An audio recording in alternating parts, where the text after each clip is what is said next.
তীব্র শীতেও কমেনি Russia Ukraine উত্তেজনা। স্থানীয় সময় সোমবার ইউক্রেনের রাজধানী কিয়েভে রাতভর বিমান হামলা চালায় রাশিয়া। দেশটির সেনাবাহিনী জানায়, হামলায় পশ্চিম কিয়েভের একটি শিল্প এলাকায় আগুন ধরে যায়। এতে বেশ কয়েকটি ভবন ক্ষতিগ্রস্ত হয়। স্থানীয় দমকল বাহিনী চেষ্টা চালিয়ে দ্রুত আগুন নিয়ন্ত্রণে নিয়ে আসে।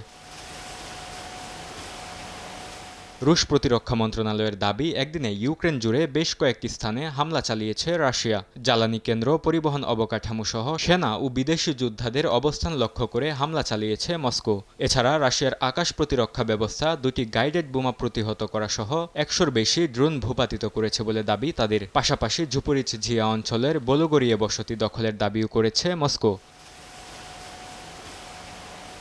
অন্যদিকে ক্যাসপিয়ান সাগরে রাশিয়ার ৩টি তেল উৎপাদন কেন্দ্রে হামলা চালানো হয়েছে বলে দাবি করেছে ইউক্রেন। কিয়েভ জানায়, হামলায় লক্ষ্যবস্তুতে সরাসরি আঘাত হানা হয়। ইউক্রেনের সশস্ত্র বাহিনীর জেনারেল স্টাফ জানিয়েছেন, গেল একদিনে সম্মুখ যুদ্ধে ১৫০-র বেশি সংঘর্ষ হয়েছে। লুহানেস্কে একটি রুশ বিমান প্রতিরক্ষা ক্ষেপণাস্ত্র ধ্বংস এবং খেরসনে রুশ সেনাবাহিনীর একটি গুদামে হামলার দাবি করেছে তারা।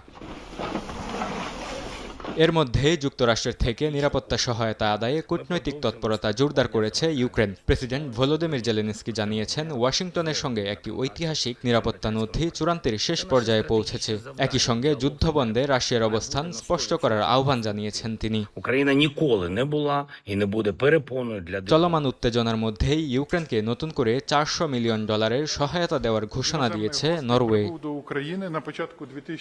বরকতুল্লাহ, সময় সংবাদ। Дуже морозний день.